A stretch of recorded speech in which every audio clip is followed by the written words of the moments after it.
Honorable Home Minister.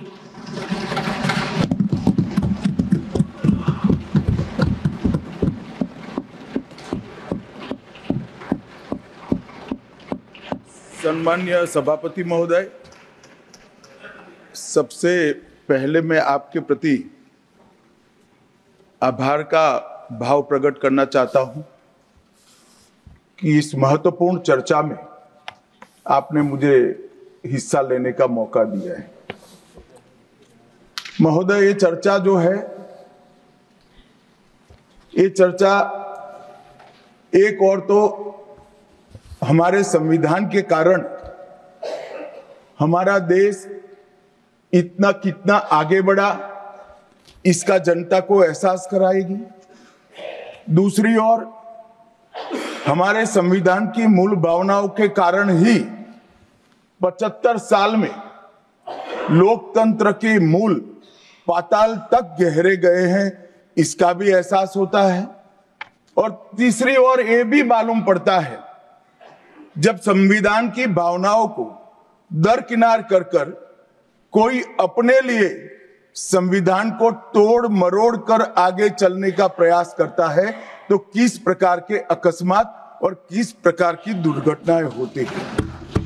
इस सभी दृष्टि से देखें तो संविधान की दोनों सदन में जो चर्चा हुई है, वो चर्चा एक प्रकार से हमारे किशोरों के लिए, हमारी युवा पीढ़ी के लिए आने वाले दिनों में ये दोनों महान सदन में बैठकर देश का भविष्य का निर्णय करने वालों के लिए बहुत शिक्षणात्मक रहेगी, ऐसा मेरा मानना है। और देश की जनता के लिए भी निर्णय करने में बहुत मदद करेगी कि किस पार्टी ने आज जो 75 साल की मीमांसा होगी, इसमें स्पष्ट हो जाएगा किस पार्टी ने जब जब जनता ने शासन अपने वो पार्टी के हाथ में दिया, संविधान का सम्मान किया है या नहीं किया है। मान्यवर, बहुत लंबी आजादी की लड़ाई के बाद हम आजाद हुए।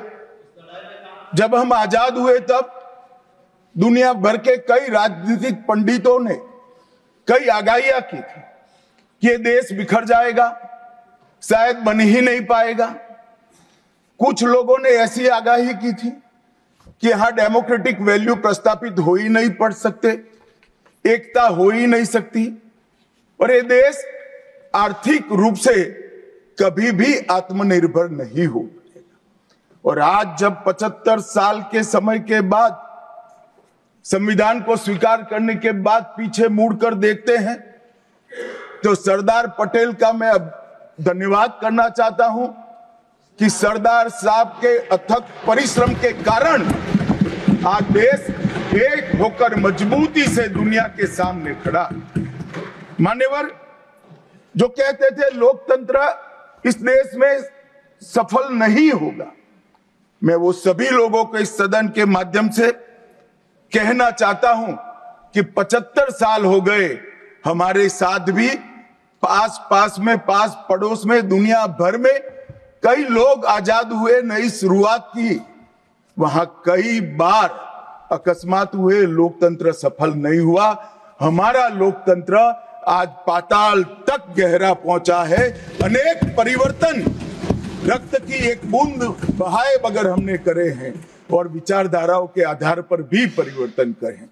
अनेक तानाशाहों के गुमान, अभिमान और अहंकार को चूर चूर करने का काम इस देश की जनता ने किया है, मगर लोकतांत्रिक तरीके से किया है।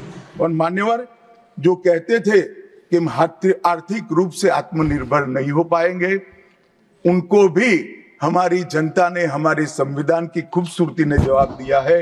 हम आज दुनिया का 5वां अर्थतंत्र बनकर सम्मान के साथ, और ब्रिटेन जिन्होंने सालों तक हम पर राज किया, और जो मैंने तीनों आगाही कही वहीं से पक्ष विपक्ष में से आई थी, आज ब्रिटेन भी अर्थतंत्र की तालिका में हमारे पीछे खड़ा है। मान्यवर, ये हम सब के लिए गौरव लेने का पल है, हम सब के लिए बोध लेने का भी पल है, और हम सब के लिए संकल्प लेने का भी पल है। और ये सदन जे आपने लगभग 80 से ज्यादा सांसदों को मान्यवर बोलने का मौका दिया। 31 घंटे की चर्चा हुई और ये चर्चा में सभी भाव पक्ष या विपक्ष से कहीं न कहीं प्रकट हुए। मान्यवर, आज मैं जब यहाँ आया हूं तब ये बात कहना चाहता हूं कि आज हम जिस मुकाम पर खड़े हैं उस मुकाम पर महर्षि अरविंद और स्वामी विवेकानंद की वो भविष्यवाणी सच होती दिखाई पड़ती है कि भारत माता अपने दैदीप्यमान ओजस्वी स्वरूप से जब खड़ी होगी तब दुनिया की आंखें चकाचौंध हो जाएगी और पूरी दुनिया वो रोशनी से भारत की ओर देखेगा।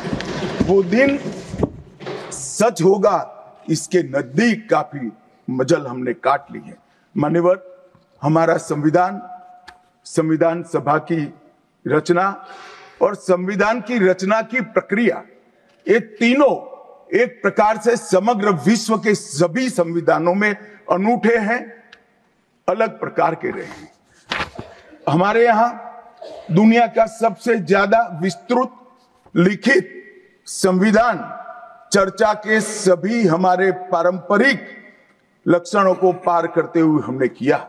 इस संविधान सभा में 299 सदस्य रहे, 22 धर्म जाति समुदाय के सदस्य रहे, हर प्रिंसली स्टेट का प्रतिनिधित्व रहा, हर राज्य का प्रतिनिधित्व रहा। एक प्रकार से समावेशी प्रतिनिधित्व के साथ भारत का भविष्य तय करना, मतलब संविधान को रचने की हमारी प्रक्रिया आगे बढ़ी।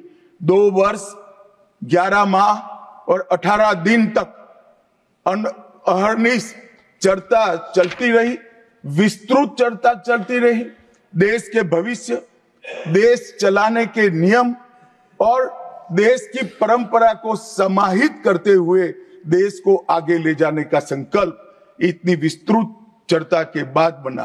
13 समितियों में कार्य विभाजन किया गया, 7 सदस्यीय ड्राफ्टिंग समिति बनी और जनता के अभिप्राय के लिए भी शायद ही दुनिया का कोई ऐसा संविधान होगा जिसका ड्राफ्ट पूरी जनता को कमेंट्स के लिए दिया गया और कमेंट्स पर भी बहुत डिटेल चर्चा कर उचित बदलाव भी किए गए। इतनी लोकतांत्रिक परंपरा से और प्रक्रिया से बना हुआ हमारा संविधान 295 अनुच्छेद, 22 भाग और 12 अनुसूचियों में बटा है। और ये सभी संविधान के अनुच्छेद, भाग और अनुसूचियां हैं, वो विश्व में कोई भी संविधान से ज्यादा उदात्त और उत्तुंग मानव मूल्यों का सृजन करने वाले रहे हैं। मान्यवर, इसलिए हम सबको इस पर गर्व है और हम सब ये संविधान को हमेशा मस्तक झुकाकर प्रणाम करते हैं।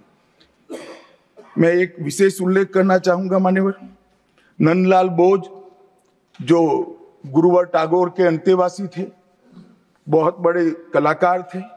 इन्होंने 4 वर्ष का समय लेकर संविधान को सजाने का काम किया और उन्होंने जो संविधान लिखा गया था इसके अनुरूप घटनाओं को संविधान के अंदर उकेरने का भी काम किया। इतिहास, धर्म, संस्कृति और परंपरा, सबसे मानव जीवन के उच्च मूल्य देने वाली सभी संदेशों को, घटनाओं को उन्होंने चित्र रूप में यहां पर उकेरा। यहां पर भगवान राम का चित्र भी मिलेगा, बुद्ध और महावीर का भी मिलेगा, दशम पिता गोविंद सिंह जी का भी चित्र मिलेगा, गुरुकुल हमारी शिक्षा नीति कैसी होनी चाहिए इसका संदेश भी मिलता है। राम, सीता, लक्ष्मण वो एक प्रकार से हमारे अधिकारों का चित्रण करते वक्त दिखाए गए। भगवत गीता के संदेश का चित्र भी दिया। शिवाजी और लक्ष्मीबाई को भी यहाँ पर स्थान देकर देशभक्ति के उत्तुंग पाठ हमें पढ़ाए। नालंदा यूनिवर्सिटी हमारी प्राचीन शिक्षा पद्धति का हमें स्मरण कराती है और नटराज जीवन में बैलेंस कैसे होना चाहिए वो बैलेंस के सिद्धांत को भी प्रतिरूपित करता है। मैंने आज थोड़ा यहाँ आने से पहले क्या क्या चर्चा हुई राज्यसभा में उसमें हमारे एक सम्मानीय सदस्य ने कहा कि चर्चा का स्तर कितना नीचा हो गया है कि यहाँ चित्रों की चर्चा हो रही है। मान्यवर, अगर संदेश लेना नहीं आता तो संविधान का भी कोई उपयोग नहीं। ये सारे जो चित्र लगाए हैं वो हमारे हजारों साल से चलने वाले हमारे राष्ट्र के जीवन को उद्घोषित करने वाले, और कोई ये न समझे कि हमारा संविधान दुनिया के संविधानों की नकल है। हाँ, हमने हर संविधान का अभ्यास जरूर किया है, क्योंकि हमारे यहाँ तो ऋग्वेद में कहा गया हर कोने से हमें अच्छाई प्राप्त हो, शुभ विचार प्राप्त हो, और शुभ विचार को स्वीकारने के लिए मेरा मन खुला हो।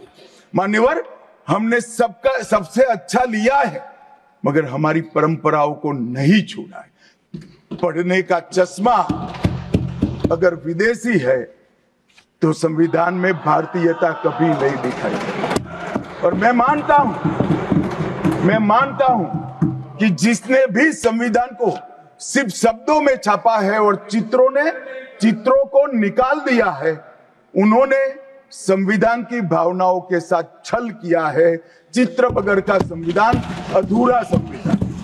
मान्यवर, इसके अंदर संविधान सभा में राजेंद्र प्रसाद जी, राजेंद्र बाबू अध्यक्ष बने, डॉक्टर BR आंबेडकर, सरदार पटेल, जवाहरलाल नेहरू, श्रीमान काजू, KT Shah, Iyengar, Maulana Azad, Shyama Prasad Mukherjee, doctor Radhakrishnan, KM Munshi, ऐसे विद्वानों ने अनेक चर्चाओं में हिस्सा लेकर संविधान को समृद्ध और संपूर्ण बनाने का काम किया।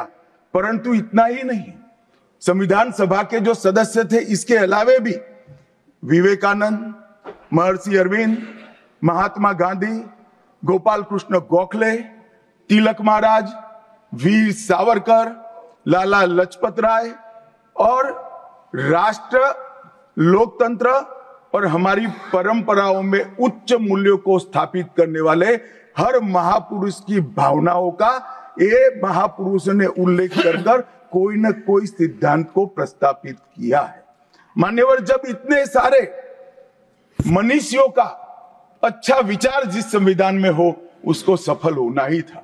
ये संविधान सफल होने के लिए संविधान सभा की चर्चा अगर कोई ध्यान से पढ़ेगा तो वेद, उपनिषद, चाणक्य नीति, विदुर नीति, शांति पर्व, रामायण और महाभारत, इसमें से निपजे हुए मानव जीवन के सभी मूल्यों को भी इसके अंदर हमने समाने का प्रयास किया था। मान्यवर, 75 साल हो गए संविधान को किस प्रकार से हमारे राजनीतिक दलों ने और हमारी पॉलिटिकल पार्टियों के साथ साथ हमारी सरकारों ने भी किस प्रकार से आगे बढ़ाया, इसकी भी चर्चा जरूर होनी चाहिए। मैं मानता हूं ये चर्चा समय उचित होगी। हमारे संविधान की रचना के बाद डॉक्टर आंबेडकर ने बहुत सोच समझकर एक वाक्य किया था।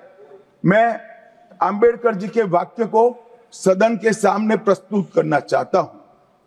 कोट, कोई संविधान कितना भी अच्छा हो वह बुरा बन सकता है अगर जिन लोग पर उसको चलाने की जिम्मेदारी है वो अच्छे न हो। उसी तरह से कोई भी संविधान कितना भी बुरा हो वो अच्छा साबित हो सकता है अगर उससे चलाने वालों की भूमिका सकारात्मक और अच्छी हो। ये दोनों घटनाएं मान्यवर हमने हमारे संविधान के 75 साल के कालखंड के अंदर देखी है, और मैं तथ्यों के आधार पर सदन के सामने और सदन के माध्यम से देश की जनता के सामने भी रखना चाहता हूं। हमारे संविधान को कभी भी अपरिवर्तनशील नहीं माना गया। समय के साथ साथ देश भी बदलना चाहिए, समय के साथ साथ कानून भी बदलने चाहिए और समय के साथ साथ समाज भी बदलना चाहिए। परिवर्तन ये जीवन का मंत्र है, सत्य है। इसको हमारे संविधान सभा ने स्वीकार किया था। इसलिए आर्टिकल 368 में संविधान संशोधन इसके लिए प्रोविजन किया गया।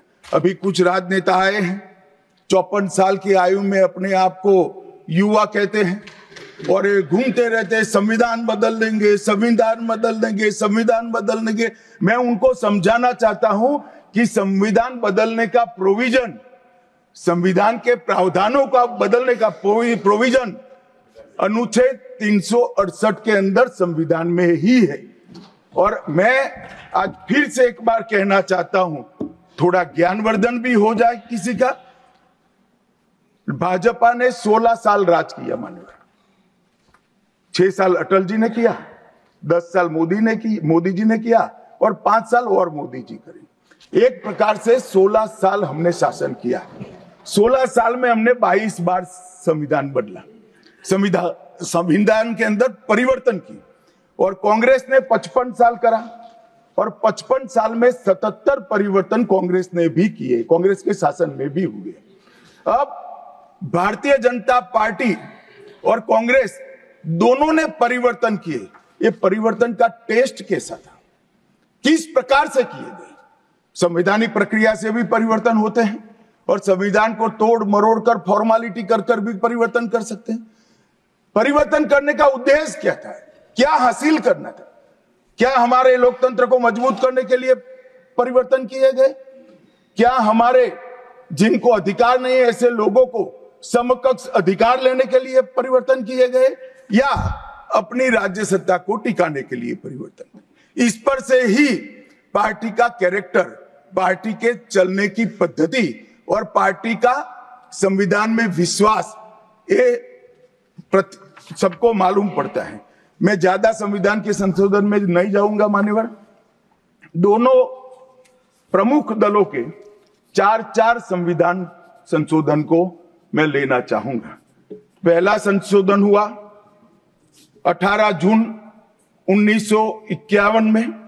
संविधान सभा ने ही ये संशोधन करना पड़ा, क्योंकि संविधान बनाने के बाद, संविधान स्वीकारने के बाद आम चुनाव में जाने तक का भी धैर्य कांग्रेस पार्टी में नहीं था।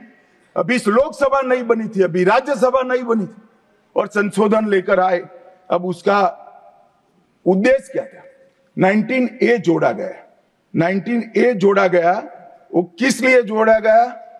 अभिव्यक्ति की आजादी पर स्वतंत्रता को, अभिव्यक्ति की आजादी, अभिव्यक्ति की स्वतंत्रता को कर्टेल करने के लिए पहला सुधार आया। और किसने किया मान्यवर? उस वक्त प्रधानमंत्री कौन था? श्रीमान जवाहरलाल नेहरू इस वक्त उस वक्त प्रधान।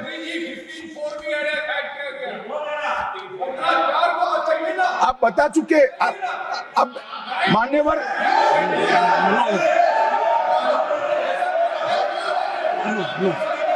No, sit down. Jairam ji, he not yielding. He not yielding. We heard leader of the opposition. मान्यवर, Unless there is yielding, let us hear. मान्यवर, मेरा लंबा अनुभव है आजकल करते हुए। मुझे 30 साल हो गए विधानसभा और लोकसभा राज्यसभा में बैठे हुए। संसद में भाषण करने का मेरा अनुभव है मान्यवर। वो विरोध तभी कर सकते हैं जब मेरी बात सच न हो। अगर मेरी बात सच नहीं हो तो बताए वो। संविधान संशोधन नंबर 1, अब सुनिए, संविधान संशोधन नंबर 1 वो अभिव्यक्ति की आजादी को कर्टेल करने के लिए ही लाया गया था और जवाहरलाल नेहरू के लिए लाया गया। मान्यवर, 24वां संविधान संशोधन, 24वां संविधान संशोधन जवाहरलाल नेहरू जी की सुपुत्री इंदिरा जी उस वक्त प्रधानमंत्री थी। पार्टी तो वही सत्ता में थी, कांग्रेस पार्टी। 5 नवंबर 1971 को संविधान में संशोधन किया गया, 24वां संशोधन। और संविधान संशोधन के माध्यम से संसद को मौलिक अधिकार, नागरिकों के मौलिक अधिकार कम करने का अधिकार दे दिया। तो एक प्रधानमंत्री कांग्रेस पार्टी के अभिव्यक्ति की स्वतंत्रता का टेल करते हैं। दूसरे प्रधानमंत्री उसी परिवार से आते हैं, वो नागरिकों के मौलिक अधिकार को कर्टेल करने का अधिकार लेते हैं। और 39वां संविधान संशोधन अब तो इंतहाई कर दी मान्यवर, सब सीमाओं को पार कर दिया। मान्यवर, आप तो अधिवक्ता रहे हैं। 10 अगस्त 1975 का वो दिन हमारे संविधान के इतिहास में बहुत, जब भी जिक्र होगा काले अक्षरों से ही इसका जिक्र करना पड़ेगा। उस वक्त 39वां संविधान संशोधन आया मान्यवर। 39वां संविधान संशोधन क्या था? इंदिरा गांधी जी के चुनाव को इलाहाबाद हाईकोर्ट ने अमान्य घोषित कर दिया। अभी कुछ नहीं है, ईवीएम ले लेकर घूमते हैं, हारते हैं और ईवीएम ले लेकर, ईवीएम ने हरा दिया, ईवीएम ने हरा दिया, ईवीएम ने हरा दिया। सुप्रीम कोर्ट ने 24 बार ईवीएम की अर्जी नकार दी। चुनाव आयोग ने 3 दिन ईवीएम 10 से 5 बजे तक रखा कि भाई कोई हैक कर बताए। कोई नहीं गया, सुप्रीम कोर्ट में कोई नहीं गया, और हारते हैं तो ईवीएम का दोष निकालते हैं। मान्यवर, एक ही समय, एक ही दिन 2 परिणाम घोषित। एक महाराष्ट्र में सुपड़ा साफ हो गया, जो जनादेश के साथ द्रोह किया था, इसका दंड महाराष्ट्र की जनता ने दिया और दूरबीन लेकर दिखाई नहीं पड़ते, और उसी दिन वो झारखंड में जीते। तो महाराष्ट्र में ईवीएम खराब है और झारखंड में टप से जाकर नए कपड़े पहनकर शपथ ले ली। अरे भाई, जरा तो शर्म करो, जनता देख रही है। एक जगह ईवीएम सही है, एक जगह ईवीएम खराब है। मान्यवर, ऐसा कैसे हो सकता है? और मान्यवर, यहां पर इलाहाबाद हाईकोर्ट ने इंदिरा गांधी जी के चुनाव को निरस्त कर दिया, अमान्य किया, और उन्होंने संशोधन से प्रधानमंत्री पद की न्यायिक जांच पर भी प्रतिबंध लगा दिया। आपको जो करना है वो करो, कोई न्यायिक जांच नहीं है। ये अभी जो अधिकारों की गुहार लेकर घूमते हैं मेरे कम्युनिस्ट भाई, मैं उनको पूछना चाहता हूं, किसके साथ बैठे हो? किसके साथ बैठे हो? रात को अंधेरा कर कर अपनी आत्मा को टटोलना भैया, मालूम पड़ेगा। और ये संविधान संशोधन मान्यवर रिट्रोस्पेक्टिव इफेक्ट से किया गया कि पुराना भी मुकदमा है तो वो खारिज हो जाएगा। कभी ऐसा होता है? हमारे प्रधानमंत्री तो कहते हैं मैं प्रधानमंत्री नहीं हूं, प्रधान सेवक। और कोई कहता है कि मुझ पर मुकदमा नहीं हो सकता, मैं शासक हूं, शासक के खिलाफ उंगली नहीं उठाई जाती।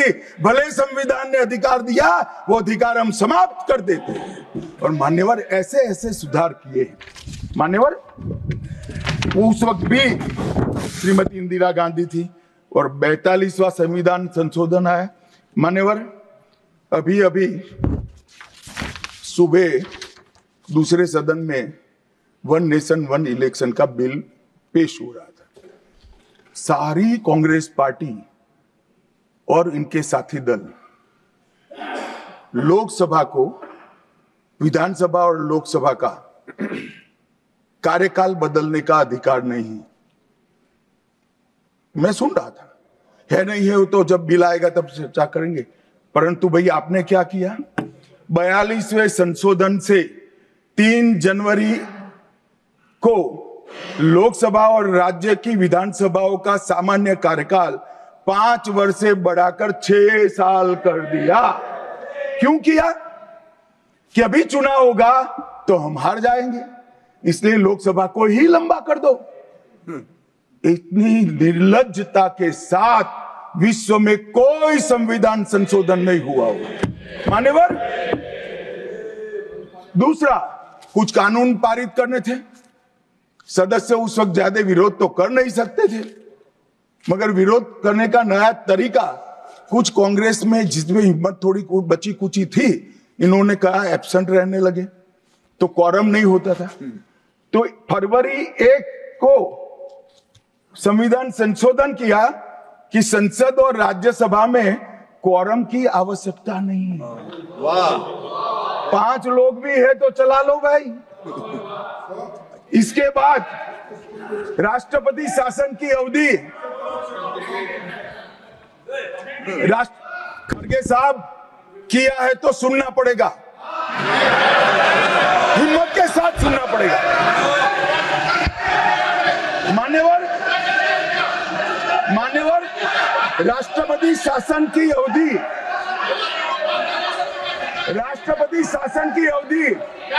6 महीने तक बढ़ा दी। मान्यवर, ये 4 संशोधन, मैं समझ रहा हूं क्यों गुस्सा आ रहा है, मान्यवर। Sir, he is not yielding. Honorable Home Minister is not yielding. Are you yielding, sir? मान्यवर, मैं आपको एड्रेस करूंगा।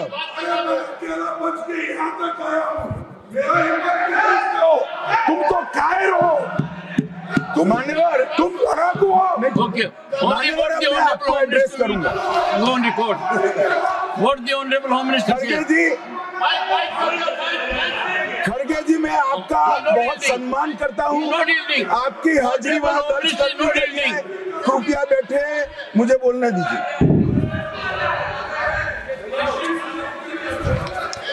मान्यवर, ये चारों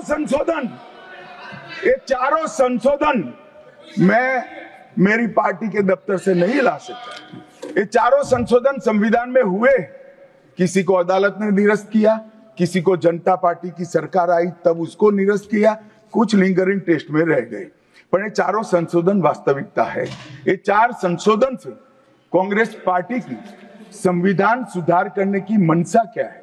एक में हम पर केस ना हो, दूसरे में हम चुनाव हारने वाले तो समय बढ़ा देना, तीसरे में मेरे पर जांच नहीं हो सकती, और चौथे में नागरिकों के संविधान प्रदत्त अधिकारों को समाप्त कर। ये उद्देश्य बताते हैं। अब मैं हमारा 4 संशोधन लेकर आता हूं। माननीय, सबसे पहला संशोधन नरेंद्र मोदी जी ने सरकार में किया, 101वां नंबर भी अच्छा आया है।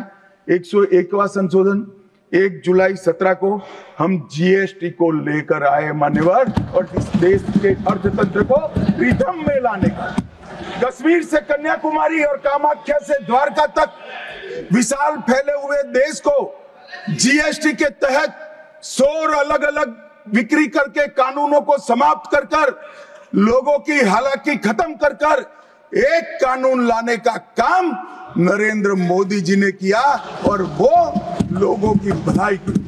कल की डिबेट मैंने पढ़ी है, कोई सदस्य बोले कि नरेंद्र मोदी जी ने विरोध किया था। मैं रिकॉर्ड पर कहता हूं, हाँ, नरेंद्र मोदी जी ने विरोध किया था। किस मुद्दे पर किया था? आप जीएसटी तो लाना चाहते थे, मगर राज्यों को कंपनसेशन की गारंटी देना नहीं चाहते थे। हम जीएसटी भी लाए और राज्य को विकास दर के हिसाब से कंपनसेशन की गारंटी भी दी। इतना ही नहीं, गारंटी का 10 साल तक पालन करने का काम भी भारतीय जनता पार्टी की नरेंद्र मोदी सरकार ने किया। हम संशोधन लाए देश के अर्थतंत्र को सुचारू बनाने के लिए। दूसरा संशोधन लाए, 102वां संशोधन, national commission of backward class को संवैधानिक दर्जा देने का काम। अब कुछ लोगों को पेट में दुख रहा है कि नरेंद्र मोदी जी ने ये क्यों किया। मैं साहब आगे बहुत सारी बातें बताऊंगा। नरेंद्र मोदी जी इसलिए कर पाए कि आपने नहीं किया था।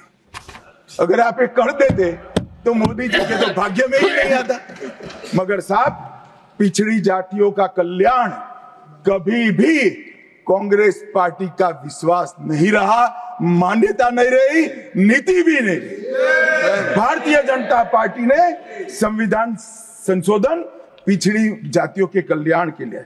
तीसरा संशोधन क्या लाए? 130वां संशोधन 12 जनवरी 19, किसी भी जिनको आरक्षण का फायदा नहीं मिलता है, ऐसी जाति के गरीब से गरीब बच्चों को 10% आरक्षण देने का फैसला।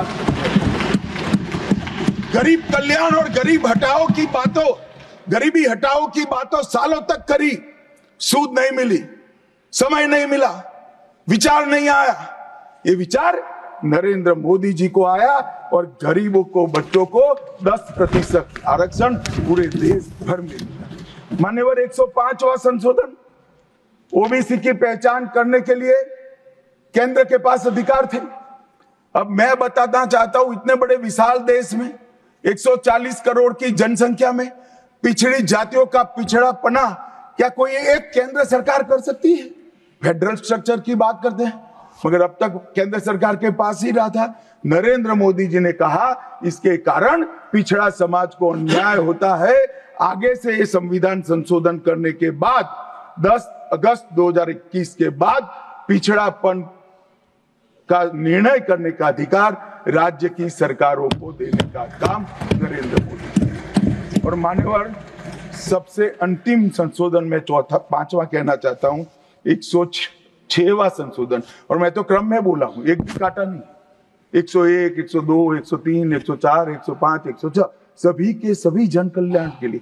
और छठा सम्मेलन संशोधन था 28 सितंबर 2023 को, मातृशक्ति को शक्ति प्रदान करने का, मातृशक्ति को 33% आरक्षण, नारी शक्ति वंदन अधिनियम। मान्यवर, मैं आज आपके माध्यम से पूरे सदन से और पूरे सदन के माध्यम से देश भर की 140 करोड़ की जनता को कहना चाहता हूं कि जब इस दोनों सदन में 33% नारी शक्ति बैठेगी, संविधान निर्माताओं की कल्पना पूरी हो जाएगी। मान्यवर, इनकी आत्मा को बहुत शांति मिलेगी। इसके अलावा भी हम कई कानून लेकर आए। हम कानून लाए ट्रिपल तलाक को निरस्त करने का। अब ये कहते हैं आपकी वोट बैंक की राजनीति है। मान्यवर, सुप्रीम कोर्ट का कोई वोट बैंक होता है क्या? सुप्रीम कोर्ट तो चुनाव नहीं लड़ती है, जजों को चुनाव नहीं लड़ना है। ट्रिपल तलाक समाप्त करना चाहिए और साहबानों को मुआवजा देना चाहिए। दोनों जजमेंट सुप्रीम कोर्ट ने अलग अलग समय पर दिए थे, परंतु वोट बैंक की राजनीति हम नहीं कर रहे हैं। वोट बैंक की राजनीति कर कर मुस्लिम बहनों के साथ इतने साल अन्याय करने का काम एक कांग्रेस पार्टी ने किया। हमने तो ट्रिपल तलाक समाप्त कर कर मुस्लिम माताओं को, बहनों को अधिकार दिया। आपका कि भी अधिकार आपके पति जैसे हैं, मगर देखिए साहब, ट्रिपल तलाक समाप्त हो गया, अभी कोई नहीं कहता अच्छा हुआ। कैसे कहेगा? एक उदाहरण पड़ा है, हमारे आरिफ मोहम्मद खान बेचारे मंत्री थे, अच्छे खासे मंत्री थे, फर्राटे की अंग्रेजी बोलते थे, बहुत पढ़े लिखे व्यक्ति थे, फारसी के विद्वान, उर्दू के विद्वान, हिंदी तो मातृभाषा। अब उन्होंने कहा कि साहबानों को मुआवजा देना चाहिए। मंत्री पद भी गया, सांसद पद भी गया, और बेचारे कई सालों तक संघर्ष करते। कौन बोलेगा? मान्यवर, इनका जो पद्धति है वोट बैंक की पॉलिटिक्स करने की पद्धति है। मान्यवर, 2020 में हम नई शिक्षा नीति लाए।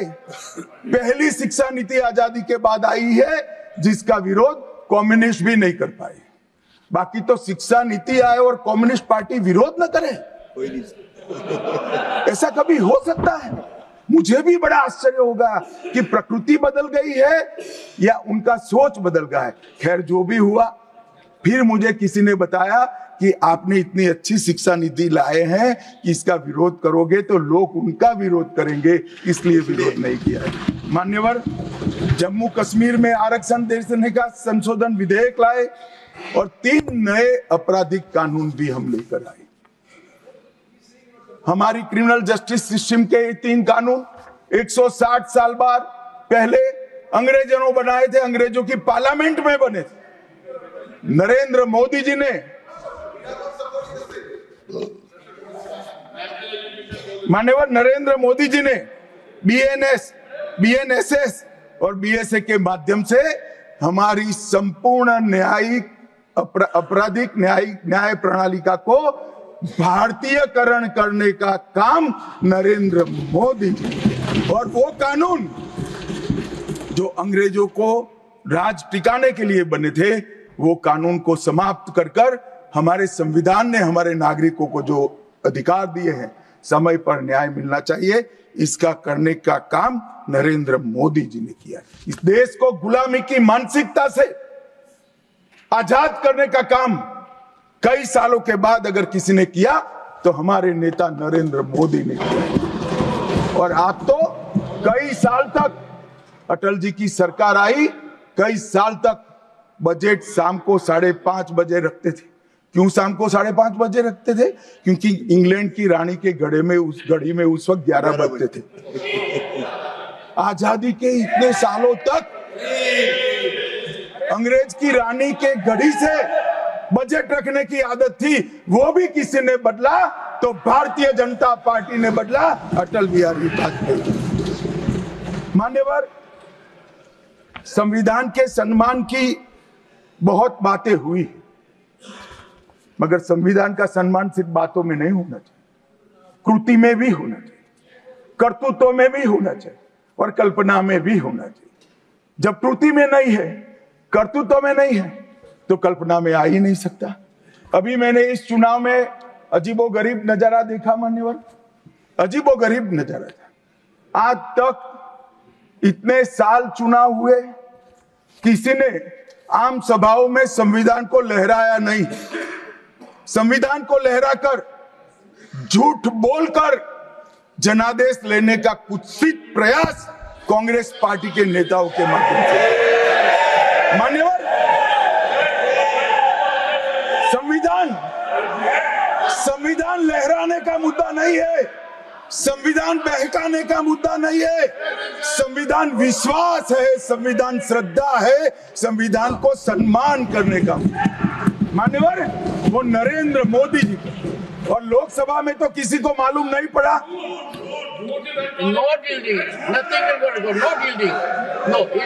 मान्यवर, लोकसभा में तो किसी को मालूम नहीं पड़ा, लोकसभा में तो किसी को मालूम नहीं पड़ा। जागरूकता थी। महाराष्ट्र में भी लहराने के अलावे बांटने गए तो एक पत्रकार के हाथ में भी आ गया, खोला तो मान्यवर पूरा कोरा था, अंदर कुछ लिखा ही नहीं था, प्रीएम्बल भी नहीं था। मान्यवर, इतना बड़ा छल। आपकी बात नहीं कर रहा मैं, ये तो पकड़े जाने के बाद तो सब लोग सुधर जाते हैं। मान्यवर, 75 साल के इतिहास में, संविधान के आयुष्य में, संविधान के नाम पर इतना बड़ा छल मेरे जीवन में तो मैंने ना देखा है ना जाना है। और कारण ढूंढते हैं कि क्यों हारे। मैं बता दूं, कारण मत ढूंढिए, कमेटी की जरूरत नहीं है। संविधान और आरक्षण करते थे, लोग जान गए कि संविधान फर्जी लेकर घूमते हो तो लोगों ने हरा दिया। मान्यवर, ये प्रति जो लेकर घूमते हैं, इसमें गोखले साहब ने क्या लिखा है वो एक बार पढ़ लें। उन्होंने लिखा है कि इंदिरा जी और कांग्रेस पार्टी ने संविधान पर सबसे ज्यादा कठोर कुठाराघात करने का काम किया है। जो प्रति लेकर घूमते हैं ना, उसकी प्रस्तावना में लिखा गया। माननीय अध्यक्ष, माननीय सभापति महोदय, माननीय सभापति महोदय, संविधान कैसे तोड़ा मरोड़ा जा सकता है, इसके भी मैं 2 उदाहरण देना चाहता हूं। हमारे सेना के जवान, सुरक्षा दलों के जवान, वो हमारी मातृभूमि की 1 इंच भूमि पर जान देने के लिए तैयार है। सैकड़ों हजारों लोग शहीद हुए 1 इंच भूमि के लिए। और मान्यवर, किसी को भी भूमि देनी है तो आर्टिकल 1 अमेंड करना पड़ेगा। आर्टिकल 1 में हमारे भूभाग की व्याख्या की गई, इसको बदलना पड़ता है। तमिलनाडु के पास एक टापू था, कच्चा तीवू टापू। वो टापू 1974 में अचानक ही एक एग्रीमेंट कर वन फाइन मॉर्निंग लंका को दे दिया गया। मान्यवर, चलो भाई, बहुमत था आपका, मान लो ऐसे भरोसे से किया होगा कि संसद मेरा सम्मान रखेगी, परंतु बाद में भी ये चीज, ये आर्टिकल 1 का बदलाव आज तक नहीं आया है और वो हमारा भूभाग आज हमारा हिस्सा नहीं है। मान्यवर, ऐसा खिलवाड़ भारत नहीं, दुनिया के किसी भी देश में शासकों द्वारा संविधान के साथ नहीं किया होगा। मान्यवर, आप तो अधिवक्ता है, 35A को कॉन्स्टिट्यूशन ऑर्डर से, राष्ट्रपति महोदय के ऑर्डर से दाखिल किया गया। अब दाखिल तो हो सकता है, पर कॉन्स्टिट्यूशन ऑर्डर को दोनों सदन की परमिशन चाहिए, जो हमने धारा 370 हटाने के लिए ली। मैं आज कांग्रेस के मित्रों को पूछना चाहता हूं, जो संविधान की दुहाई देते हैं, 35A जब आपने लागू किया, इसके कॉन्स्टिट्यूशन ऑर्डर पार्लियामेंट में कब डिबेट में आया, कब मतदान हुआ, किसने पारित किया? पार्टी को तो निजी परिवार की जागीर समझते हो, संविधान को भी निजी परिवार की जागीर आप लोग समझ रहे। मान्यवर, इतना बड़ा छल देश की 2 संसदों के साथ किया है। एक पूरा 35A डाल दिया संसद संविधान में, पार्लियामेंट के पास सब्जेक्ट ही नहीं है। देश का भूभाग दे दिया, पार्लियामेंट के साथ विषय ही नहीं आया। किस प्रकार से आपने संविधान के साथ खिलवाड़ किया है, किस प्रकार से आपने देश को चलाया है, ये देश की जनता को आज इस बहस से मालूम पड़ना चाहिए। मान्यवर, आपातकाल, अभी बड़ी बड़ी उदात्त भावनाओं का स्मरण कांग्रेस के मेरे दोनों सदनों के साथी सदस्य कर रहे थे। यंग सदस्य करे तो मैं समझता हूं, शायद इन्होंने इतिहास न पढ़ा हो, मगर जो लोग आपातकाल के वक्त थे वो भी करते थे। किसी की भी स्मृति इतनी अल्पकालीन कैसे हो सकती है? मान्यवर, क्या हुआ था आपातकाल में? लाखों लोग कोई अपराध के बगैर जेल में ठूस दिए गए, लाखों लोग, कोई पॉलिटिकल पार्टी बाकी नहीं है। आज इनके साथ बैठे हैं, उनमें से भी कुछ लोग जेल में थे, वो भी नहीं बोलते हैं। न्यायालय में डर का माहौल, मीडिया पर सेंसरशिप। इंडियन एक्सप्रेस ने अपना संपादकीय एक भी शब्द लिखे बगैर का कोरा संपादकीय प्रकाशित करा, क्योंकि लिख नहीं सकते थे। श्रीमान शुक्ला साहब से एडिट कराना होता था, वापिस ही नहीं आता था, तो उन्होंने कोरा अखबार ही निकाल दिया। इस तरह से विरोध किया और तय हो गया। मान्यवर, एक व्यक्ति कहेगी वही कानून होगा। और क्यों किया? देश पर आक्रमण हुआ था क्या? देश की आंतरिक सलामती ठीक नहीं थी क्या? ना ना ना ना ना ना, ऐसा कुछ नहीं हुआ था। सिर्फ इतना हुआ था कि इलाहाबाद हाईकोर्ट ने उनको सांसद के रूप में अयोग्य ठहरा दिया था। अपनी कुर्सी जाने वाले, चुनाव नहीं कराना था। और मान्यवर, जब पार्लियामेंट, जब इसको चैलेंज किया गया और न्यायालय में, सर्वोच्च अदालत में जब चर्चा चली, तब उन्होंने कहा, नीरज डे को पूछा कि आर्टिकल 21 के तहत के अधिकार इमरजेंसी में समाप्त हो सकते हैं क्या? तो उन्होंने कहा यस सर। साहब, कोई भी वकील को यस सर कहने की इतनी बड़ी फीस नहीं मिली होगी। नीरज डे 11 साल तक अटॉर्नी जनरल रहे, एक यस सर कहने का। मान्यवर, डीओ ड्राफ्ट जो होता है वो कैबिनेट में, कैबिनेट मंत्रालय से आता। कैबिनेट मंत्रालय में डीओ ही नहीं है। कैबिनेट का जो प्रस्ताव होता है कैबिनेट मंत्रालय के थ्रू जाता है, मगर आज कैबिनेट में कोई रिकॉर्ड नहीं है। कैबिनेट मंत्रालय में मैं तो छोटा था मान्यवर, मुझे जेल में नहीं जाना पड़ा।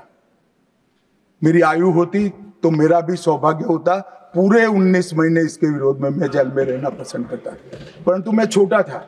मुझे इमरजेंसी की मालूमात कैसे पड़ी? मैं बीना का गीतमाला सुनता था, बीना का गीतमाला अचानक बंद हो गई, तो मैंने घर में झगड़ा किया कि बीना का क्यों गीतमाला क्यों नहीं आती।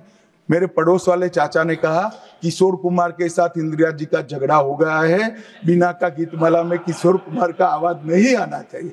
तो नए गीतों की रिकॉर्डिंग हुई और किशोर कुमार और लता मंगेशकर के ड्यूएट गीत भी लता दीदी की आवाज में ही पूरे देश ने 19 महीना सुने साहब। देखिए डेमोक्रेसी की बात करें मान्यवर, इस प्रकार की कृति, ऐसा दंड दिया देश की जनता ने उनको कि अब स्वप्न में भी नहीं कर सकते हैं।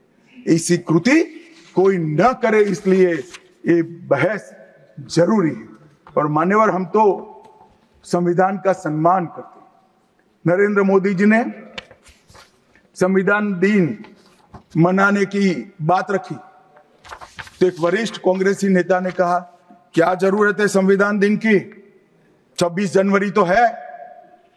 बोलिए भाई, संविधान को जितनी भी बार स्मरण करोगे, इसकी भावनाओं के प्रति आपकी आस्था दृढ़ होगी। और मान्यवर, इसलिए नरेंद्र मोदी जी संविधान दिन मनाते हैं और संविधान के निर्माताओं की पुण्य स्मृति में मनाते हैं।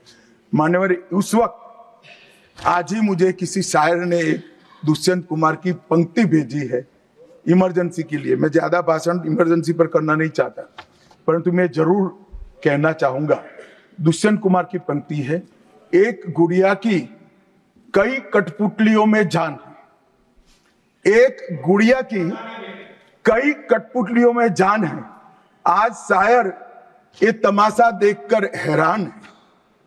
कल नुमाइश में मिला वो चिथड़े हाल कपड़े पहने हुए, मैंने उसको नाम पूछा तुम कौन हो, तो उसने कहा मैं संविधान हूं।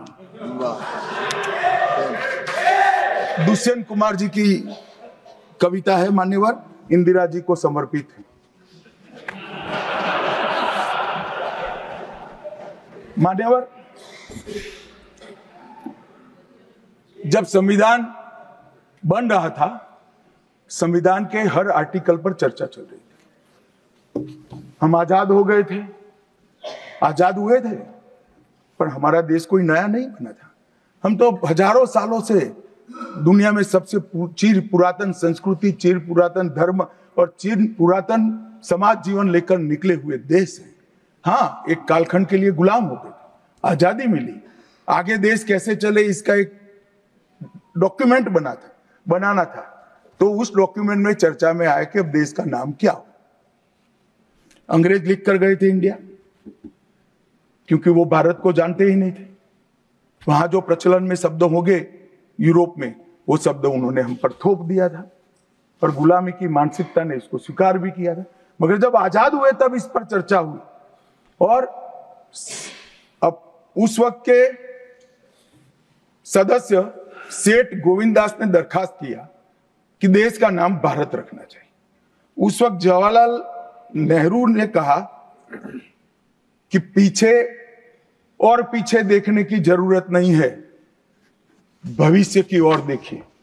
और मान्यवर, देश के नाम के अंदर इंडिया भी रहा, भारत भी रहा। खैर, मैं इस पर टिप्पणी करना नहीं चाहता, परंतु नजरिए का सवाल है। अगर इंडिया के चश्मे से भारत को देखोगे तो भारत समझ में नहीं आएगा, पूरा जीवन चला। और इसलिए इन्होंने अपने गठबंधन का नाम भी इंडिया ही रखा है, इसीलिए रखा है, वो ही सोच से चलना है। और मान्यवर, हमारे प्रधानमंत्री जी ने विकास तो करना है, दुनिया में सबसे आगे बढ़ना ही है, विकास के साथ साथ विरासत को भी अपना कर आगे बढ़े।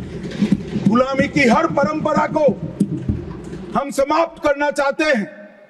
हम एक आजाद मुल्क है, सार्वभौमत्व से लैस मुल्क है, किसी की परंपरा हमें स्वीकार नहीं है।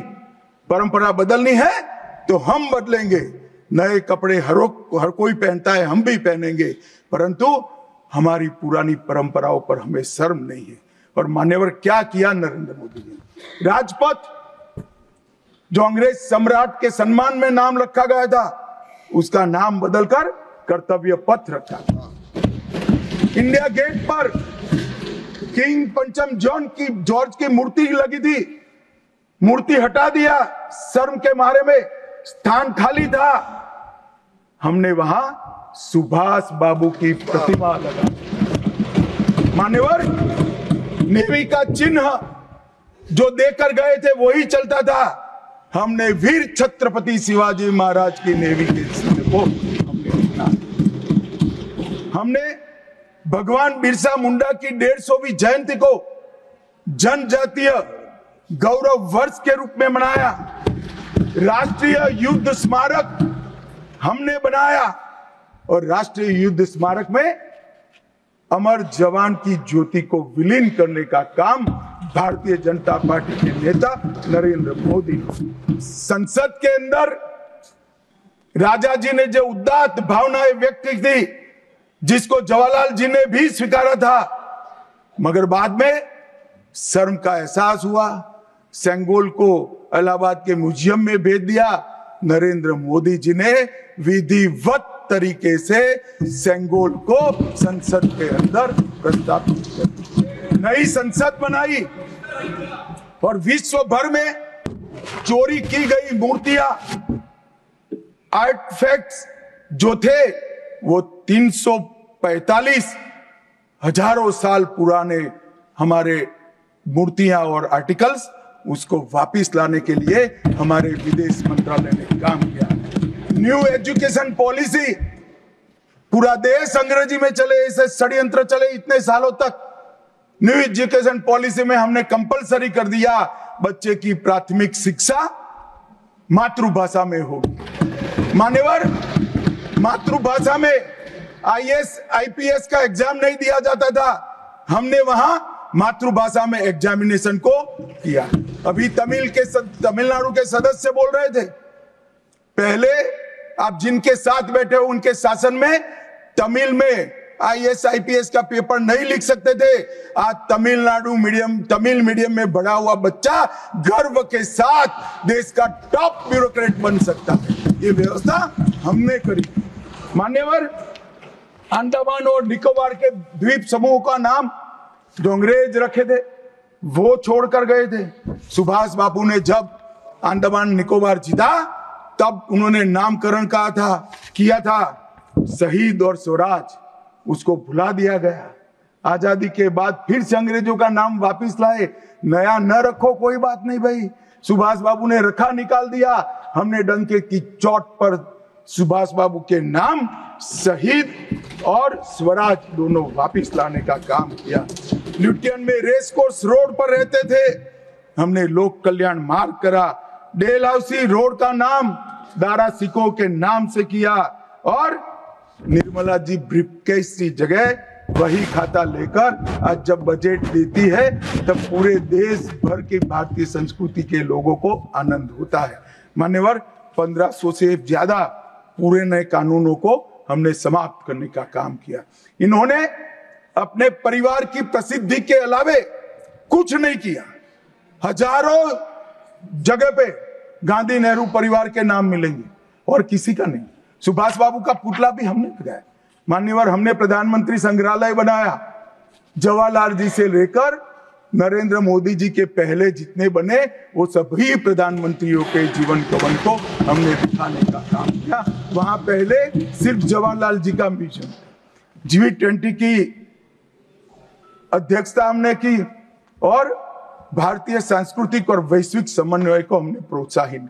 राम मंदिर का निर्माण, काशी विश्वनाथ धाम का पुनरुद्धार, काशी उज्जैन शारदा पीठ, करतारपुर साहिब कॉरिडोर, योग को वैश्विक पहचान और 160 साल पुराने कानूनों को खत्म करने का काम नरेंद्र मोदी जी ने किया। हम पीछे नहीं गए। ऐसा वो मानते थे पीछे चले जाओगे, पीछे नहीं गए। पीछे तो आप छोड़कर गए थे।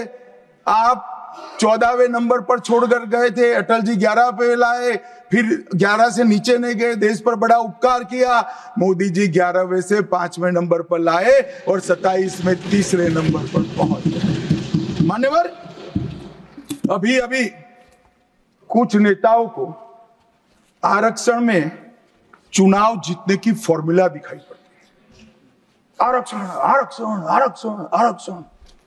आरक्षण कोई आज की कल्पना नहीं है, हमारे संविधान निर्माताओं ने की। आर्टिकल 15 और 16 में SC, ST और OBC को आरक्षण का प्रोविजन किया गया मान्यवर। ये मूल प्रोविजन है, कोई नया नहीं है। इतनी जोर से आरक्षण आरक्षण आरक्षण कर कर छाती चौड़ी कर कर चिल्लाते। आज मैं बताना चाहता हूं कि कांग्रेस पार्टी किस प्रकार से आरक्षण विरोधी पार्टी है मान्यवर। इनका कहना और करना दोनों अलग है मान्यवर। आरक्षण के लिए नेहरू जी के उद्गार अंत में मैं बताऊंगा, परंतु ओबीसी को आरक्षण देने के लिए 1995 में 55 में काका साहेब कालेलकर कमीशन बना मान्यवर। इसका रिपोर्ट कहां है? दोनों सदन के रिकॉर्ड पर मैंने ढूंढा, कहीं नहीं, बुला दिया गया। क्यों? क्योंकि ओबीसी को आरक्षण मिलता था। बैठिए बैठिए बैठिए ना, मैं प्रक्रिया बताता हूं। अर्ध सत्य नहीं बोलता हूं भाई। एक सेकंड, छिपा कैसे सकते हो? छिपा कैसे सकते हो? बाबा साहब आंबेडकर का संविधान है, देश में लोकतंत्र है, कैसे छिपाओगे मान्यवर? कोई भी रिपोर्ट आता है, कोई भी रिपोर्ट आता है, अरे सुनो, अब कोई भी रिपोर्ट आता है उसको कैबिनेट के सामने रखना पड़ता है, फिर इस पर कार्यवाही जो की उसकी रिपोर्ट के साथ संसद के सामने रखना है। सही कह रहे हैं, उन्होंने संसद में लाने की जगह पुस्तकालय में रख दिया। ओबीसी का आरक्षण इन्होंने लाइब्रेरी में रख दिया। और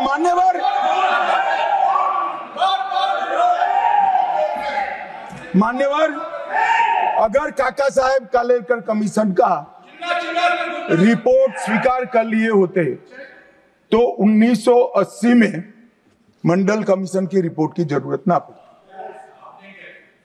मंडल कमीशन का रिपोर्ट कमीशन ही इसलिए बनाया गया क्योंकि काका साहेब कालेलकर कमीशन का रिपोर्ट स्वीकारा नहीं, और 80 में मंडल कमीशन का भी रिपोर्ट आ गया, किसी ने इसका अमल नहीं किया। अमल कब हुआ? जब 90 में इनकी सरकार गई तब अमल हुआ। और मान्यवर तब तक मंडल कमीशन के रिपोर्ट को भी ठंडे बस्ते में डाल दिया गया। 90 में, अरे सुनिए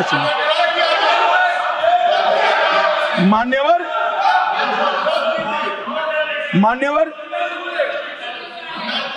मंडल कमीशन के रिपोर्ट को जब स्वीकार किया गया, लोकसभा में प्रतिपक्ष के नेता थे श्रीमान राजीव गांधी।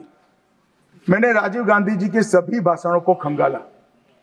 सबसे लंबा भाषण मंडल कमीशन के रिपोर्ट के विरोध करने के लिए किया है।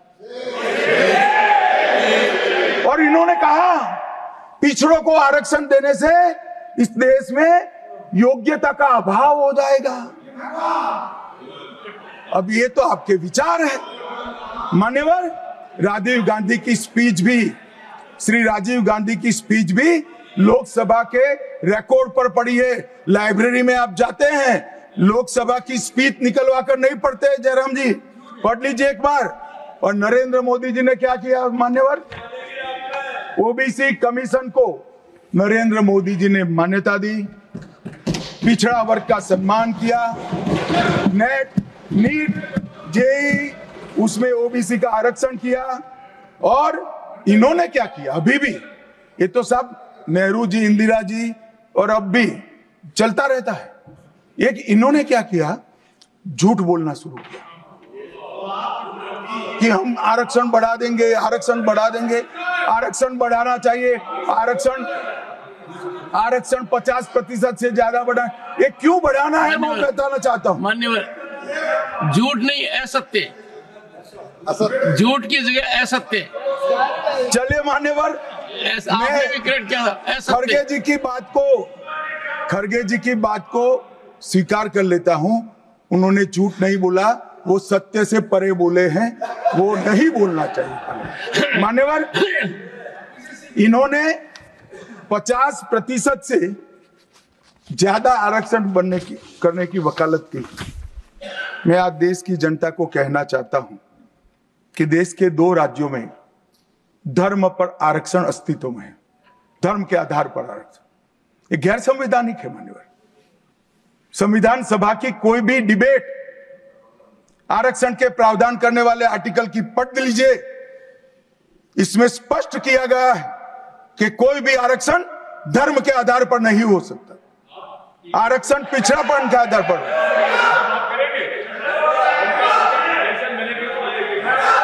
मान्यवर, मगर दोनों राज्यों में जब कांग्रेस की सरकार थी तब धर्म के आधार पर आरक्षण दिया। अब क्या हुआ है, सुप्रीम कोर्ट में रुक जाता है क्योंकि 50% की सीमा है। वो ओबीसी का कोई कल्याण नहीं चाहते हैं, 50% की सीमा बढ़ाकर मुसलमानों को आरक्षण देना चाहते हैं, माननीय, धर्म के आधार पर आरक्षण देना चाहते हैं। और मैं आज फिर से एक बार इस सदन में जिम्मेदारी तब के साथ कहता हूं, दोनों सदन में जब तक भाजपा का एक भी सदस्य है, धर्म के आधार पर आरक्षण हम नहीं होने देंगे। संविधान विरोधी मान्यवर। मैं अब कांग्रेस पार्टी ने कभी धर्म के आधार पर आरक्षण नहीं दिया। अरे दिया है।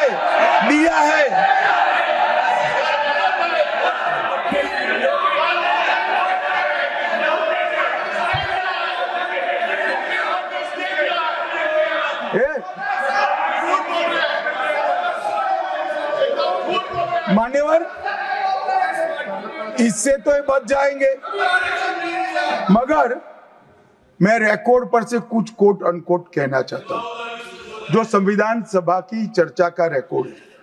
जवाहरलाल नेहरू जी ने कहा, मैं ये देखकर सचमुच आश्चर्यचकित हूं कि नियुक्तियों में आरक्षण के सिद्धांत को कितनी देर तक ले जा रहा है, मतलब कितना बढ़ा रहे हैं। मुझे नहीं लगता कि ये बिल्कुल अच्छा है। ऐसा लगता है कि मुदलियार और ब्राह्मणों के सिवा लगभग सभी जातियों को पिछड़ा वर्ग में शामिल कर देंगे। मान्यवर, सरकारी सेवाओं में आरक्षण के लिए इनके विचार थे। मैं इस बात से चिंतित हूं कि सरकारी सेवाओं में नियुक्ति के लिए जिस तरह से बहुत सारी जातियां और समूहों के आरक्षण के प्रस्ताव आते हैं, यह बहुत बुरी प्रवृत्ति है। इससे सरकारी कामकाज और आम तौर पर विकास और सार्वजनिक जीवन में गिरावट आएगी। मान्यवर, ये इनके विचार है, आज तक नहीं बदले, यही विचार है। मगर अभी जोर से बोलना, एक शब्द का प्रयोग मैं नहीं कर सकता, आगे गलती हो गई थी। मान्यवर, हमारे संविधान के directive of principle of state policies भाग 4 के अनुच्छेद 44 में एक एंट्री है जो कॉमन सिविल कोड की यूसीसी की बात करती है। क्योंकि हमारे संविधान का फैब्रिक पंथ निरपेक्ष है, हर जाति, हर धर्म, हर समुदाय के लोगों के लिए समान कानून होना चाहिए, इसका हमारा संविधान पक्षधर है। मान्यवर, ये यूसीसी क्यों नहीं आया? यूसीसी इसलिए नहीं आया कि संविधान सभा समाप्त होने के बाद, चुनाव होने के बाद, पहले प्रधानमंत्री जवाहरलाल नेहरू जी मुस्लिम पर्सनल लॉ लेकर आए और यूसीसी नहीं आया। मैं आज कांग्रेस पार्टी को इस सदन में सार्प पूछना चाहता हूं, क्या पंथ निरपेक्ष राष्ट्र के अंदर सभी धर्मों के लिए एक कानून होना चाहिए या नहीं होना चाहिए? इसकी कांग्रेस पार्टी स्पष्टता करे। क्या आप मुस्लिम पर्सनल लॉ का समर्थन करते हैं? और मान्यवर, इससे बड़ा छलावा नहीं हो सकता। मान्यवर, इससे बड़ा छलावा नहीं हो सकता। इन्होंने हिंदू कोड बिल भी ला दिया। हिंदू कोड बिल उठाकर देख लिए। हम तो नहीं चाहते कि हिंदू न्याय शास्त्र के आधार पर इस देश का कानून बने, अभी के जीवन के मूल्यों के आधार पर कानून बनना चाहिए। मगर हिंदू कोड बिल में एक भी पुरानी हिंदू न्याय व्यवस्था का कोई नामो निशान नहीं है। हिंदुओं को बुरा न लगे इसलिए मुस्लिम पर्सनल लॉ दिया, तो सामान्य कानून को हिंदू कोड बिल बना दिया। मान्यवर, चलो मैं तो कहता हूं कि खड़गे जी और जयराम जी कह रहे हैं कि भाई पर्सनल लॉ का अधिकार मिले तो हमें आपत्ति नहीं है, तो फिर पूरा सरिया लागू करिए। क्रिमिनल में क्यों सरिया निकाल दिए? बताओ भाई, क्या चोरी करे इसके हाथ काट दोगे? कोई इससे जगत महिला के साथ अपराध करे तो पत्थर मारकर मार दोगे? देशद्रोही को रोड पर सूली चढ़ाओगे? तो विवाह के लिए, निकाह के लिए पर्सनल लॉ, वारिस के लिए पर्सनल लॉ, और क्रिमिनल सरिया क्यों नहीं भाई? अगर उनको देना ही है तो पूरा ही दे देते, पूरा दे देते। मान्यवर, ये इन्होंने तुष्टीकरण की शुरुआत वहीं से करी है। मुस्लिम पर्सनल लॉ इस देश में संविधान आने के बाद तुष्टीकरण की शुरुआत। आर्टिकल 14 और 15 का ये भंग है। अंबेडकर जी, लोहिया जी, के.एम. मुंशी, एच.वी. कामत, ये सब ने इसका विरोध किया है। 1973 से 16 तक 11 बार देश की सुप्रीम कोर्ट ने यूसीसी लाने का आग्रह देश की और राज्य की सरकारों ने किया है। आप नहीं ला सकते, तुष्टीकरण से ऊपर नहीं उठते। बैठिए, मैं बताता हूं। मान्यवर, हमने ही उत्तराखंड में भारतीय जनता पार्टी की सरकार ने यूसीसी लाया। हमारा काम करने का तरीका, मैं आपके माध्यम से दिग्विजय सिंह को कह रहा हूं। वो कहते हैं कौन रोकता है? हम खुद रोकते हैं। कारण बताऊं मैं? सुनने का धैर्य चाहिए, क्योंकि हमारा तरीका है कि लोकतांत्रिक तरीके से काम किया जाए। समाज के जीवन में इतना बड़ा सामाजिक बदलाव करने वाले कानून को उत्तराखंड सरकार ने मॉडल कानून के रूप में पारित किया है। इसकी न्यायिक मीमांसा होगी, इस पर सामाजिक चर्चा होगी, धर्म के विद्वान चर्चा करेंगे, कुछ सजेशन आएंगे तो इसको स्वीकारेंगे, और बाद में भारतीय जनता पार्टी की सरकार हर राज्य में कॉमन सिविल कोड लेकर आएगी। आज तक नहीं मिला, वो भी कांग्रेस पार्टी के तुष्टीकरण की नीति थी। मान्यवर, अभी एक फैशन हो गया है, अंबेडकर अंबेडकर अंबेडकर अंबेडकर अंबेडकर अंबेडकर। इतना नाम अगर भगवान का लेते तो 7 जन्मों तक स्वर्ग मिल जाता। अच्छी बात है ना? ना सुनिए तो, सुनिए ना, आप सुनिए ना, मैं बताता हूं। हमें तो आनंद है कि अंबेडकर का नाम लेते हैं। अंबेडकर का नाम अभी 100 बार ज्यादा लो, परंतु साच अर्थ में अंबेडकर जी के प्रति आपका भाव क्या है ये मैं बताता हूं। मान्यवर, अंबेडकर जी को देश की पहली कैबिनेट से इस्तीफा क्यों दे दिया? अंबेडकर जी ने कई बार कहा कि अनुसूचित जातियों और जनजातियों से हुए व्यवहार से मैं असंतुष्ट हूं, सरकार की विदेश नीति से मैं असहमत हूं, और आर्टिकल 370 से मैं असहमत हूं। इसलिए वो छोड़ना चाहते थे। उनको आश्वासन दिया गया, आश्वासन पूरा नहीं हुआ। उन्होंने इग्नोरेंस के चलते इस्तीफा दे दिया। और एक श्री बी.सी. रॉय ने पत्र लिखा कि अंबेडकर और राजा जी जैसे 2 महानुभाव मंत्रिमंडल छोड़ेंगे तो क्या होगा। तो नेहरू जी ने उनको जवाब में लिखा है, राजा जी के जाने से तो थोड़ा बहुत नुकसान होगा, अंबेडकर के जाने से मंत्रिमंडल कमजोर नहीं होता है। मान्यवर, ये विचार जो खड़गे जी कह रहे हैं ना, क्या आपत्ति है? जिसका विरोध करते हो उसका वोट के लिए नाम देना कितना उचित है? क्योंकि अब अंबेडकर जी को मानने वाले पर्याप्त संख्या में आ गए हैं, इसलिए आप अंबेडकर अंबेडकर कर रहे हो। मान्यवर, मुंबई के मेयर ने एक पत्र लिखा था कि मऊ में अंबेडकर जी का स्मारक बनाना चाहिए। मऊ में जो अंबेडकर जी का जन्म स्थान था, सुझाव लिखा। उन्होंने कहा आमतौर पर स्मारक निजी पहल से बनाने चाहिए। यदि सरकार किसी प्रकार की सहायता करती है तो वो उचित नहीं होगा। उनके कितने स्मारक बने साहब? कोई स्मारक आंबेडकर जी का नहीं बना, देश भर में नहीं बना। आंबेडकर जी के स्मारक कब बने? जब भारतीय जनता पार्टी सत्ता में आई, तब मऊ में डॉक्टर आंबेडकर के जन्म स्थान पर स्मारक बना, लंदन में अध्ययन करते थे वहां स्मारक बना, नागपुर में शिक्षा दीक्षा वहां बना, दिल्ली में महापरिनिर्वाण स्थल पर बना, और मुंबई में चैत्य भूमि में भी बन रहा है। हमने 5 तीर्थ बनाए महामानव।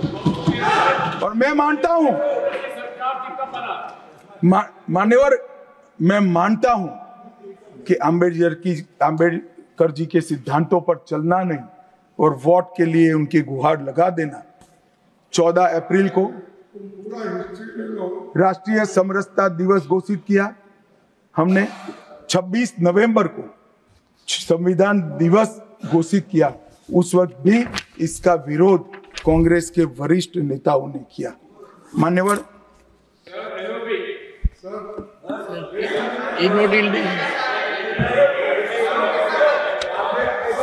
मान्यवर 370 पर कई बार चर्चा हुई है। मैं ज्यादा कहना नहीं चाहता। सब जानते हैं कि एक टेम्पररी प्रोविजन को अनौरत संतान की तरह अपनी गोदी में 70 साल तक कांग्रेस ने खिलाने का काम किया, और 370 हटाने के लिए लोहे का जिगर चाहिए। और जब देश के प्रधानमंत्री नरेंद्र मोदी जी 2019 में फिर से प्रधानमंत्री बने, एक ही झटके से इसी सदन में 370 और 35 को समाप्त। इसी सदन में कहते थे खून की नदियां बह जाएगी। खून की नदियां छोड़ो, कंकड़ चलाने की किसी की हिम्मत नहीं है। और मान्यवर क्या हुआ?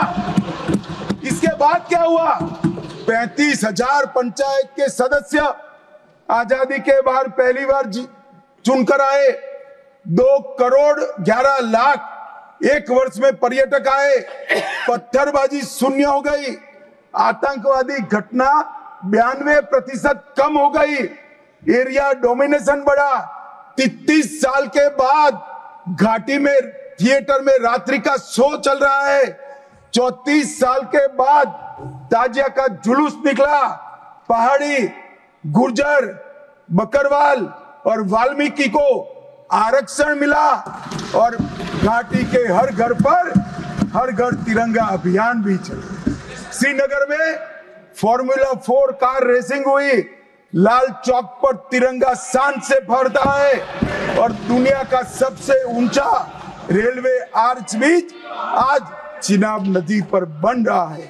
सबसे बड़ी लंबी ट्रांसपोर्टेशन टनल फिर पंजाल में बनी, और निर्यात रैंकिंग में अपना कश्मीर सभी यूटी में नंबर 1 पर निर्यात में आया।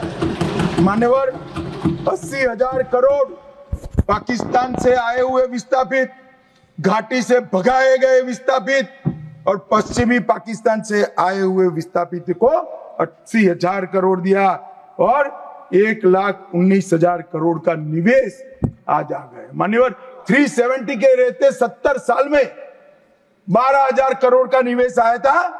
अब 5 साल के अंदर 1,19,000 करोड़ का निवेश। G20 के डेलीगेट्स भी वहां गए। अमरनाथ यात्रा में 4.5 लाख यात्रियों ने अपनी श्रद्धा व्यक्त की, और कुपवाड़ा के शारदा देवी मंदिर में 600 वर्ष के बाद पहली बार दीपावली मनाने का काम।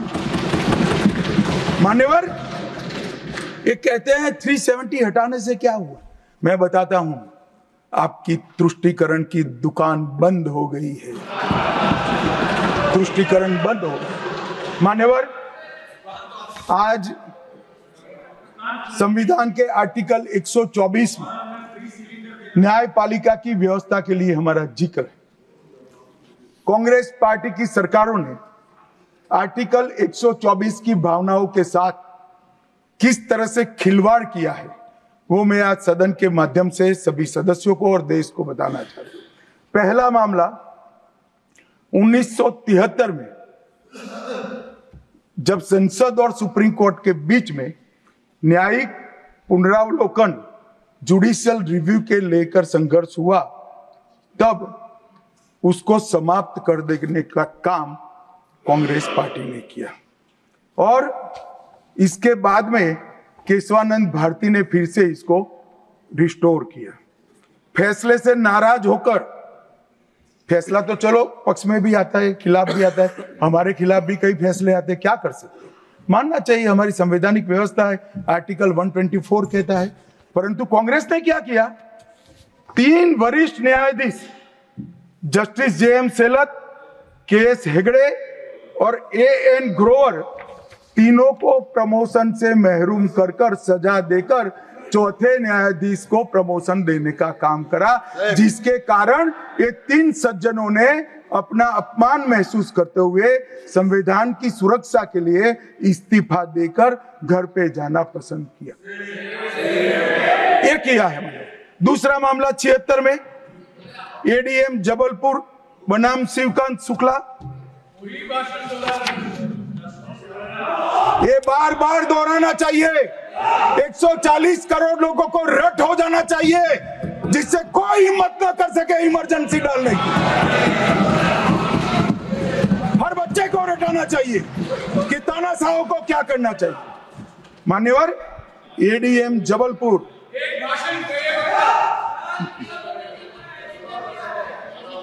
मान्यवर ADM जबलपुर जस्टिस खन्ना बेचारे 3 विरुद्ध 1 लघुमती फैसला दिया। क्या हुआ, वो कभी भी चीफ जस्टिस नहीं बन पाए मान्यवर, उनको रिटायर्ड ADM जबलपुर। और उसके बाद में तीसरा मामला कॉलेजियन प्रणाली को एक साथ इन्होंने 18 उच्च न्यायालय के न्यायाधीशों का ट्रांसफर कर दिया, जिसमें 4 मुख्य न्यायाधीश भी थे। और कारण क्या था मान्यवर, क्यों किया, कोई कदाचार था, कोई भ्रष्टाचार था? ना ना ना ना, ये सभी 18 उच्च न्यायालय के न्यायाधीशों ने प्रत्यक्षीकरण मतलब हेबियस कॉर्पस को एंटरटेन किया, जो उनका संवैधानिक अधिकार है। इमरजेंसी में कैसे हेबियस को आप एंटरटेन कर सकते हो, इस मुद्दे पर उन्होंने इसको आगे कर दिया। मान्यवर आर्टिकल 34, 14 और 21 इसकी सेंस को निकाले तो हर व्यक्ति को समानता से जीने का अधिकार है। हम कम्युनिस्ट सोच से बना हमारा संविधान नहीं है। सब समझते हैं कि व्यक्ति की माली हालत इसका भाग्य, परिश्रम और बुद्धिमत्ता के आधार पर तय होती है। हर व्यक्ति एक समान माली हालत में नहीं रह सकता, मगर आर्टिकल 14 और 21 का मतलब इतना तो जरूर निकलता है कि इनको बेसिक सुविधाएं मिल जाए, घर मिले, बिजली मिले, पानी मिले, खाना मिले, इलाज मिले, शिक्षा मिले। 75 साल तक इस देश की जनता को गरीबी हटाओ का नारा देने वाले कांग्रेस पार्टी गरीब रखे। और मान्यवर 10 साल में नरेंद्र मोदी जी ने 9.6 करोड़ गरीब महिलाओं को उज्ज्वला का कनेक्शन देकर उनके घर में गैस पहुंचे। 12 करोड़ गरीबों के घर में शौचालय पहुंचे। शुद्ध पीने का पानी 12.65 लाख करोड़ घरों में पहुंचा। 18,000 गांवों में बिजली पहुंची। 14.5 करोड़ किसानों के खाते में 2.40 लाख करोड़ रुपया सीधा DBT से पूरा ट्रांसफर हुआ। 36 करोड़ आयुष्मान भारत के कार्ड बने और 8.19 करोड़ दर्दियों ने उससे मुफ्त में अपना इलाज कराया है। और मान्यवर अब 70 साल से अधिक कोई भी आय वर्ग का व्यक्ति हो, इसको 5 लाख तक का इलाज मोदी सरकार ने, प्रधानमंत्री जी ने फ्री कर दिया। 36 राज्यों में 80 करोड़ लोगों को one nation one ration card दिया, 5 किलो अनाज मुफ्त दिया, 25 लाख करोड़ रुपए की राशि सीधी बैंक खातों में डीबीटी के माध्यम से गई है।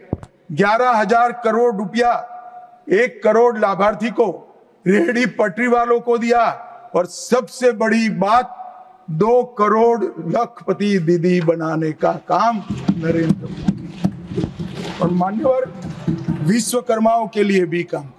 अभी मान्यवर ये बात मैं बहुत संवेदनशील होकर के आप सदन के सामने रखता हूं। लोकसभा में चर्चा हो रही थी, कांग्रेस पार्टी के एक वरिष्ठ सदस्य ने कहा सावरकर के लिए जो उन्होंने उद्गार निकाले मैं तो रिपीट नहीं कर सकता। मान्यवर, सावरकर जी के सामने जो वीर लगा है ना, वो कोई सरकार, कोई पॉलिटिकल पार्टी की चुनी हुई सरकार ने नहीं दिया है। इसके सामने वीर उनकी वीरता के कारण 140 करोड़ लोगों ने। मान्यवर, ऐसा उत्कृष्ट देशभक्त जिसके लिए ऐसे उच्चारण देश की सबसे बड़ी पंचायत में होते हैं, इसके बारे में कोई जानकारी लिए बगैर लगातार कई सालों से झूठ फैलाया जाता है। मैं आज रिकॉर्ड पर कहना चाहता हूं मान्यवर,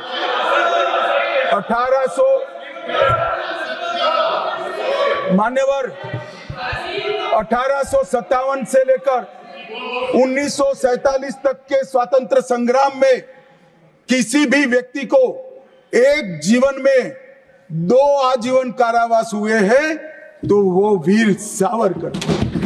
मध्य दरिये में देश को आजादी दिलाने के लिए टॉयलेट तोड़कर दरिया में छलांग लगाने का साहस किसी में था तो वीर सावरकर। एक ही जेल में 2 भाई काला पानी की सजा काट रहे थे, 10 साल तक भाई एक दूसरे को देखे नहीं। ऐसा वीर परिवार पूरे देश में दूसरा नहीं। मान्यवर, आज सावरकर जी की एक उक्ति में यहां पर कहना चाहता हूं। उनका एक मराठी में वाक्य है, तुझ साठी मरण ते जनन, तुझ बिन जनन ते मरण। इसके आगे है, हे मातृभूमि तेरे लिए मरण मृत्यु ही जीवन है और तेरे बिना जीवन मेरे लिए मृत्यु से भी कठिन। ये देशभक्ति के वाक्य जिस व्यक्ति के मुंह से निकले, इसके लिए इस प्रकार की सदन में चर्चा करते हैं, सार्वजनिक रूप से बोलते हैं और गर्व महसूस करते हैं। क्या देशभक्ति कोई विचारधारा के साथ जुड़ी हो ही सकती है? देश के प्रति बलिदान किसी धर्म के साथ जुड़ा हुआ हो सकता है? किस प्रकार के स्तर पर हम देश के सार्वजनिक जीवन को ले गए मान्यवर, और हमारी तो न माने, हमारी न सुने।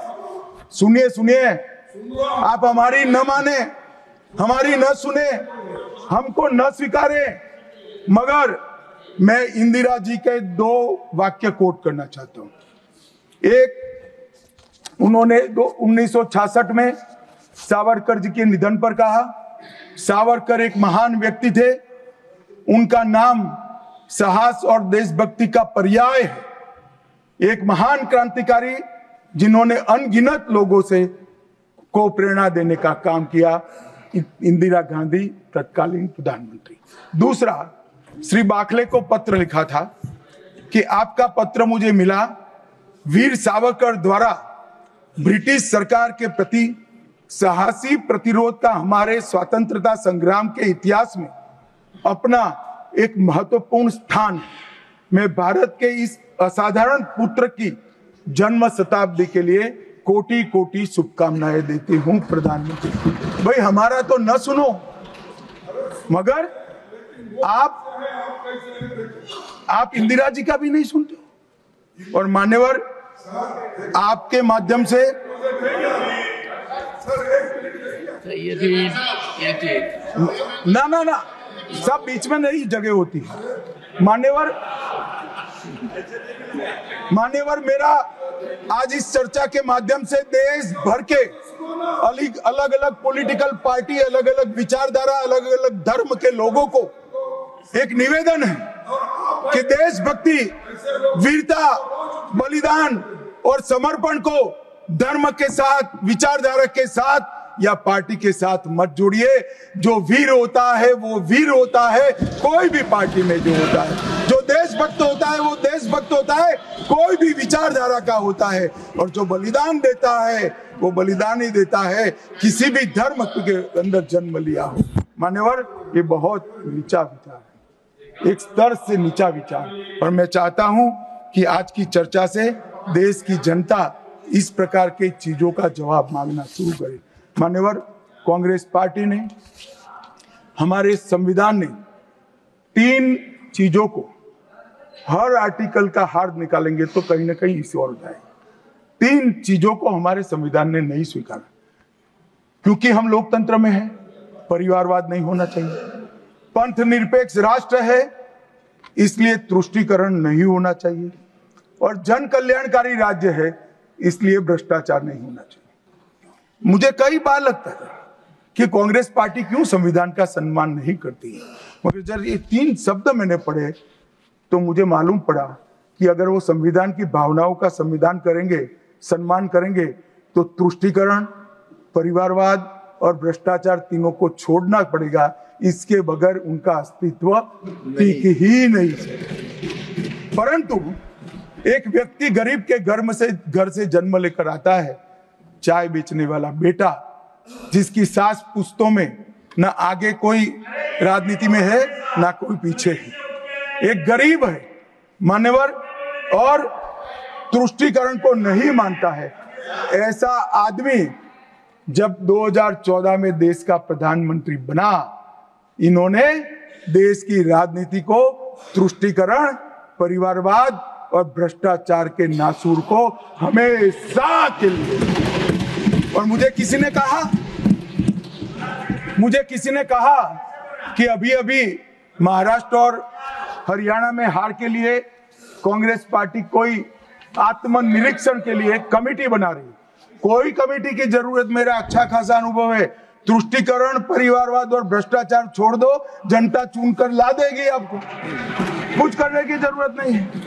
मान्यवर, अभी 1 नेशन 1 इलेक्शन का विरोध करें। मान्यवर, मैं इस पर ज्यादा बात करना नहीं चाहता क्योंकि समिति ने शीर्ष किया है, मगर विरोध करते हैं, इसके तर्क तो रखने चाहिए ना। मान्यवर, मैं आज आपको बात कहने आया हूं। अभी मैंने कुछ समय में क्रिकेट के बारे में बोलिए। मोहब्बत की दुकान के बहुत नारे सुने। मोहब्बत की दुकान देश के हर गांव में खोलने की महत्वाकांक्षा वाले लोग भी बहुत भाषण उनके मैंने सुने हैं। मेरा उनको कहना है, मोहब्बत दुकान से बेचने की चीज नहीं है भैया। मोहब्बत प्रचार की चीज नहीं है। मोहब्बत दिल में बसाने का जज्बा है, और मोहब्बत दूसरों को महसूस कराने का लम्हा है। अगर इतना समझ जाएंगे तो और कोई तकलीफ नहीं पड़ेगी।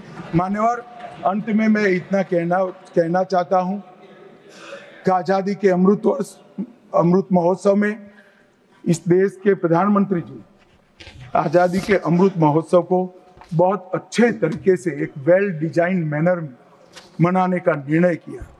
पूरे लाखों कार्यक्रम हुए। इसका मीन निकालते, इसका हार्द निकालते तो आता है 3 उद्देश्य सामने आते हैं। बालकों, बच्चे, युवा और जनता को आजादी के 90 वर्ष लंबे आजादी के संग्राम के इतिहास की जानकारी देना, गुमनाम आजादी के सेना नायकों का नई पीढ़ी और आने वाली पीढ़ी को परिचय कराना, 75 साल में हमने जो सिद्धियां प्राप्त की है इसका गौरव 140 करोड़ भारतीयों के मन में उत्पन्न करना, और जब आजादी के 100 साल हो गए तब ये देश पूरे संसार में हर क्षेत्र में नंबर 1 पर हो, ऐसे महान भारत की रचना। और ये संकल्प अब श्री नरेंद्र मोदी का नहीं रहा है। ये संकल्प देश के 140 करोड़ लोगों का संकल्प हो गया है। इसको जब भी मैं जनता के बीच में जाता हूं, इसको महसूस भी करता हूं। मान्यवर, आज मोदी जी ने अमृत काल की कल्पना करी है। अमृत महोत्सव की समाप्ति से शताब्दी तक हम दुनिया में हर एक क्षेत्र में एक नंबर पर हो, भारत विकसित हो, हमारा गौरववंत स्थान हो। तब मुझे लगता है कि महर्षि अरविंद और विवेकानंद जी ने जो कल्पना करी थी कि भारत माता अपने संपूर्ण दैदीप्यमान स्वरूप के साथ दुनिया के सामने खड़ी होगी और दुनिया की आंखें भारत माता की तेज से चकाचौंध हो जाएगी। वो स्वप्न सच होगा, इसका मुझे विश्वास है। स्वप्न सच करने का रास्ता, एकमात्र रास्ता हमारा संविधान है और इसमें छेड़खानी करने का किसी का साहस न हो, वो जनता ने सुनिश्चित करना है। आपने मुझे मौका दिया, इसलिए बहुत बहुत